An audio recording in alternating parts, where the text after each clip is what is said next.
इस ऑडियो में पढ़ेंगे हम वैदिक काल के बारे में। तो इस ऑडियो के अंदर पूरा वैदिक काल कवर करेंगे। स्टार्ट करते हैं वैदिक काल। देखिए, वैदिक काल का जो समय है वो है 1500 ईसा पूर्व से लेके 600 ईसा पूर्व, यानी कि जो हमारा अब इस समय 2020 चल रहा है।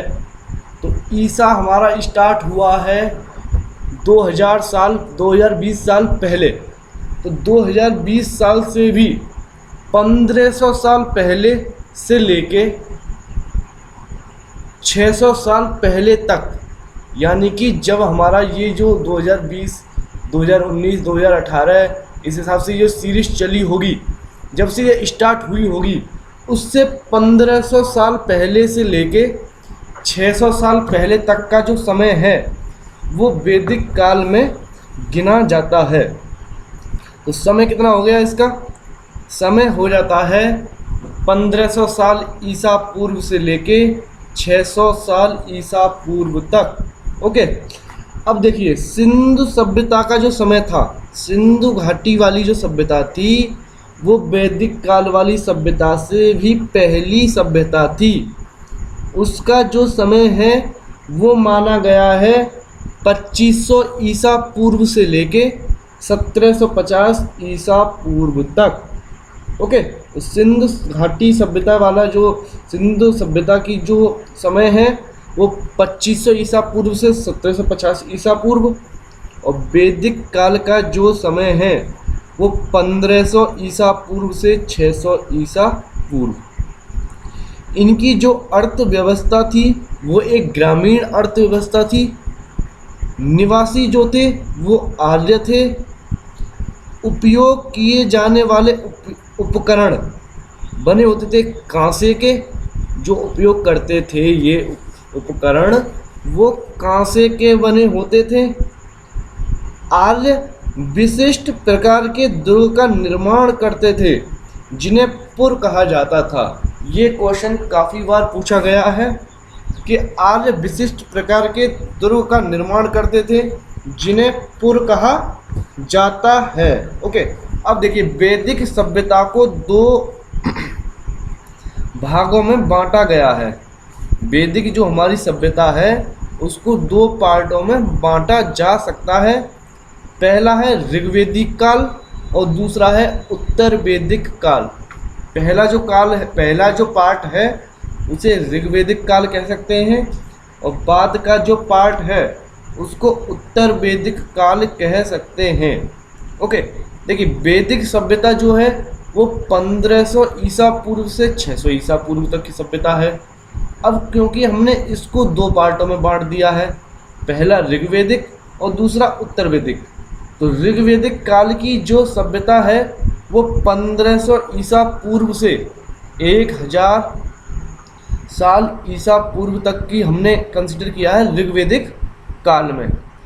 उत्तर वैदिक काल में हमने कंसीडर किया है 1000 ईसा पूर्व से 600 ईसा पूर्व तक के समय को। ओके, तो हम पहले ऋग्वैदिक काल को पढ़ेंगे, उसके बाद में उत्तर वैदिक काल को पढ़ेंगे। तो ऋग्वैदिक काल, ऋग्वैदिक काल की जानकारी का जो स्रोत है वो ऋग्वेद है। ओके, ऋग्वैदिक काल की जो जानकारी का स्रोत है वो क्या है? वो ऋग्वेद है।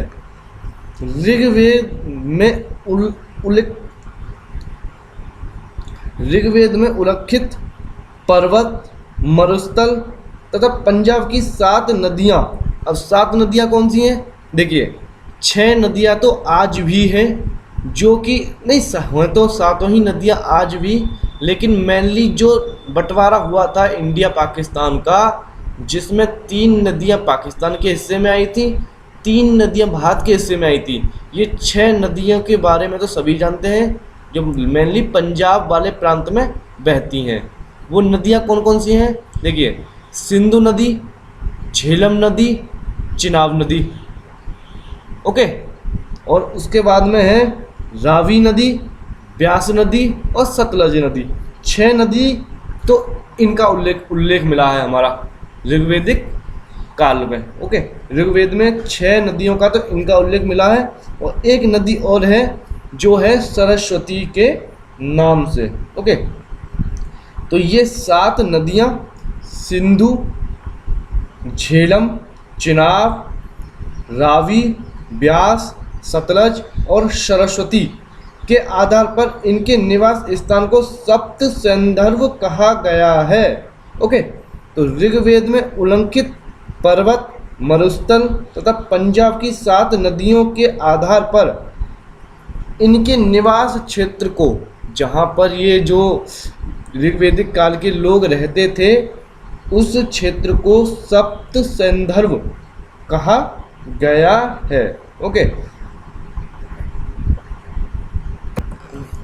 देखिए पंजाब में तो 7 नदियाँ बहती थी जो हमने आपको अभी बता भी दी, लेकिन ऋग्वेद में जो टोटल उल्लेखित नदियाँ हैं जिनके बारे में बताया गया है, पूरे भारतवर्ष में जितनी भी नदियाँ हैं जिनको ऋग्वेद में बताया गया है वो 42 नदियाँ हैं। तो आपको इस बात का विशेष ध्यान रखना होगा। ओके, पंजाब की 7 नदियों के प्राचीन और आधुनिक नाम। जो पंजाब की 7 नदियां हैं उनके प्राचीन नाम क्या हैं और आधुनिक नाम क्या हैं। तो पहली नदी है सिंध नदी, उसका प्राचीन नाम भी सिंध है और आधुनिक नाम भी सिंध है। दूसरी नदी है झेलम नदी, उसका प्राचीन नाम बिस्तस्ता। ओके, प्राचीन नाम क्या है झेलम नदी का? बिस्तस्ता। तीसरे नंबर पर है चिनाब नदी का जो प्राचीन नाम है वह है अस्कनी। ओके, अस्कनी। तीसरे नंबर पर है रावी। चौथे नंबर पर है रावी। पहले नंबर पर सिंध, उसका नाम सिंध। दूसरे नंबर पर झेलम, उसका नाम बिस्तस्ता। तीसरे नंबर पर चिनाब, नाम हो जाएगा प्राचीन अस्कनी। फोर्थ नंबर पर है रावी, उसका प्राचीन नाम है परुश्रणी। ओके, ब्यास का नाम है बिपाशा। ब्यास का प्राचीन नाम क्या है? बिपाशा। और छठा जो है वो है सतलज का नाम है सुतुर्दी। ओके, सुतुर्दी सतलज का प्राचीन नाम है। और घग्गर, जिसे सरस्वती का जो एक और नाम है घंगर नदी, उसका प्राचीन नाम है सरस्वती या दृष्टवती। आज का नाम है घग्गर, सरस्वती आज का नाम नहीं है, आज का नाम है घग्गर नदी। उसका प्राचीन नाम है सरस्वती या दृष्टिवती। ओके,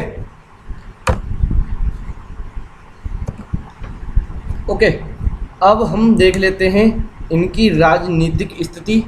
जो ऋग्वेदिक काल के लोग थे उनकी राजनीतिक स्थिति क्या थी। ओके, तो इनकी जो राजनीतिक स्थिति थी, इनके पास प्रबल सैनिक तत्व थे, यानी कि अच्छे खासे सैनिक व्यवस्था इनके पास मौजूद थी। इनका जो प्रमुख व्यवसाय था वो कृषि और पशुचारण था, यानी पशुओं को चराना और कृषि इनके प्रमुख व्यवसाय थे। ओके, अब देखिए इनकी जो सबसे छोटी इकाई थी वो परिवार या ग्रह कहलाता था। ओके, जो सबसे छोटी इकाई परिवार या ग्रह कहलाता था। परिवार और ग्रहों से मिलने के बाद में एक ग्राम बनता था, और ग्रामों का जो समूह था उसे विष कहते थे। ओके, और जो विषों का जो समूह था उसे जन या कबीला कहते थे। तो सबसे पहले था परिवार, या ग्रह। परिवार या ग्रह का जो समूह था उसे कहते थे ग्राम। ग्रामों का जो समूह था उसे कहते थे विष। और विषों का जो समूह था उसे कहते थे जन या कबीला। ओके, तो जब परिवार या ग्रह जो होता था उसका जो मुखिया होता था उसे कहते थे कुलप या कुलपति। ओके, और जो ग्राम का मुखिया होता था उसे कहते थे ग्रामीणी। ओके, विष का जो मुखिया होता था उसे विषपति। और जन या कबीला का जो प्रमुख व्यक्ति होता था उसे राजा, राजन या गोप कहते थे। तो परिवार या ग्रह का मुखिया कुल या कुलपति, ग्राम का ग्रामीणी, विष का विषपति, जन या कबीला का राजा, राजन या गोप। ओके, ऋग्वैदिक काल के बारे में कुछ प्रमुख और तत्व। पहला, प्रारंभ में राष्ट्र की संपूर्ण प्रजा मिलकर राजा का चुनाव करती थी, परंतु बाद में यह पद आनुवंशिक हो गया। पहले संपूर्ण प्रजा मिलकर राजा का चुनाव करती थी, परंतु बाद में यह पद आनुवंशिक हो गया। ऋग्वैदिक युग में राजा भूमि का स्वामी नहीं था। ऋग्वैदिक युग था उसमें राजा भूमि का स्वामी नहीं था, वह प्रधानतः युद्ध का नेता होता था तथा व्यक्तिगत रूप से युद्धों में भाग लेता था।